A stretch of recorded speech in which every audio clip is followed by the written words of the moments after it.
All right. So when was the last time your partner got under your skin? I'm talking about did something that irritated the heck out of you. If you can't remember the last time your partner annoyed the heck out of you, I'm worried about your relationship. I know that is contradictory to everything that you learned about relationships growing up to where it was over romanticized. But I'm going to tell you, in a normal, healthy relationship, your partner is supposed to get on your nerves. My name is Marcus Williams. I'm a licensed mental health counselor, and I have worked with hundreds of couples to improve their relationship. And one of the things that I have picked up on, though you may love your partner, though you may desire them, in order to take it to the next level, I'm gonna tell you, they need to be get on your nerves a little bit sometimes. So that way that keeps that polarity and that desire there. All right, so let's talk about the psychology of this. Your partner did that thing that annoys the heck out of you. They passed gas out loud, or they walked by and smacked your butt, or they're too laid back and that it just annoys you and they don't care about the things that you do. You guys hear me say this during there every session I talk about couples. There has to be polarity. If there's black, there's white. If there's hot, there's cold. Polarity has to exist for that desire to grow. A lot of people don't understand that, but I'm telling you on a subconscious level, it needs to exist. Unfortunately, growing up, the way people learn to express when something gets on their nerves is out of anger and out of frustration, as opposed to acceptance or just saying, hey, you know what? That's a little cute thing that they do, or that's just my partner being them. I love them for that. And I know that sounds crazy, but I want you to understand when you reach that level of a relationship to where you can look at the other person and know, yeah, he's so laid back. Yeah, but he's my laid back buddy. Or you know what? She doesn't think about the budget as much as I do. Yeah, my baby loves spending money. Yeah, but we take care of it and we're not going broke. So we get to enjoy our lives. When I can speak for myself, when I was younger, I used to get on my nerves the the polarity that existed in the relationship because I was very strict on the budget and my partner was very laid back. And throughout time, I learned that she wasn't the problem. The problem was me because I was trying to be so rigid and so strict that it made the relationship not fun. And I think about the other little things that I would do when I would walk by and grab her butt or, touch her, what. And she may not have liked it, but she saw that as a sign of me just being me. And I think a lot of guys specifically, when our partner isn't doing what we want them to do, we condemn them for it and we look at them as bad as opposed to just understanding, hey, we're just different. And in a relationship, there has to be a difference and there has to be polarity. So let's talk about that lie that you were told of what a relationship is supposed to look like, what a healthy relationship is supposed to look like, to where they're all smiling, they're holding hands. And unfortunately, that's what we get told. And I'm gonna tell you, that's why relationships are not successful because that is not reality. Whenever the relationship starts to starts to have conflict or turbulence, naturally we think this is horrible, this is the worst thing in the world. And I think that becomes normalized in the relationship to where the relationship stops being fun, not because we want it to, but because we've been told that, hey, if there's problems, we don't know how to work through it. We just gotta keep going.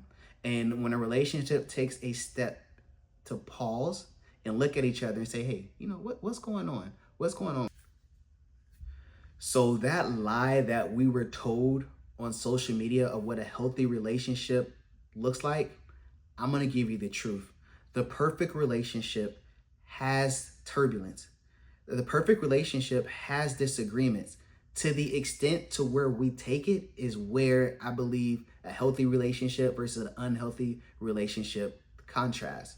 If you think about it, if my partner upsets me and I yell at them, that's not a way to build a healthy relationship. As opposed to when my partner does something that I may disagree with and I'm vulnerable and I talk about it in a calm manner.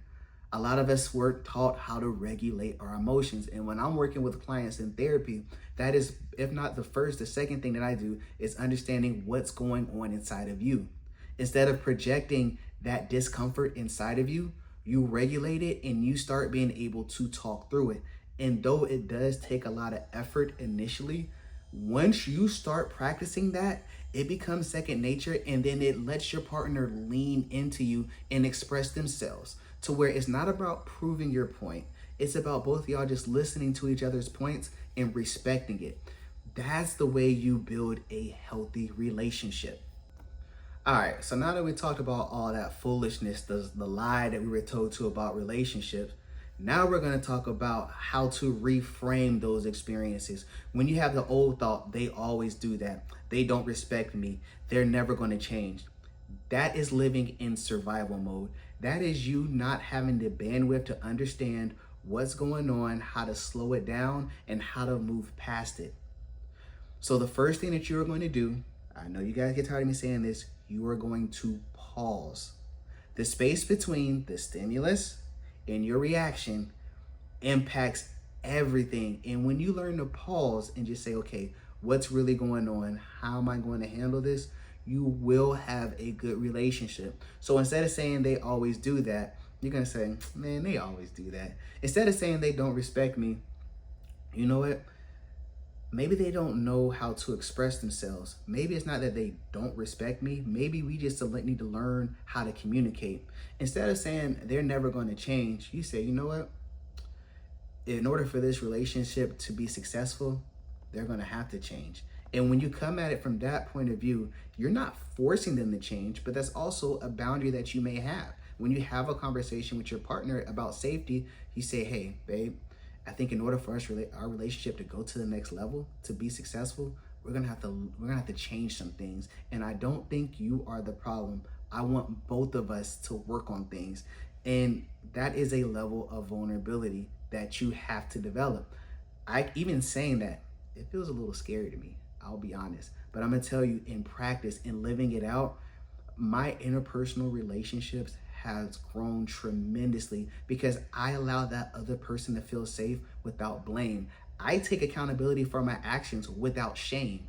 I leave that space for us to thrive. All right, so here's what I want y'all to practice. These are the 5 steps. Number 1, you're gonna understand what's going on in your body. Number 2, you're going to name it. You're not gonna say, I'm so mad right now. You're gonna say, I feel a little hot on the inside. You're gonna take a second, you're gonna pause, and you're going to breathe. Before you say whatever it is that you're gonna say, I want you to take a deep breath. 4, you are going to say what's bothering you without it being an accusation. You're going to stop saying, you made me feel, and you're going to say, hey, when this happened, I felt like that. And you're going to keep that tone neutral. Last but not least, you're going to understand that y'all are going to have conflict. One person's going to irritate the other person. In a relationship, that's going to happen. But you have got to learn how to express yourself, how to talk through it, how to regulate, how to accept, and how to move forward. These are all part of normal relationships, and I want you to have that. A lot of us grew up in houses that was chaos, or they over romanticized. So let's be real. A lot of us grew up watching chaos in our homes, or we were taught to not express our emotions in order to keep the peace. Through therapy, I help clients on a daily basis learn to express their needs, learn to express their grievances in a way that they can have a healthy relationship. It's not about changing your partner. It's about you regulating what's going on inside of you. I think a relationship, intimacy is number 1, but I think communicating and regulating your emotions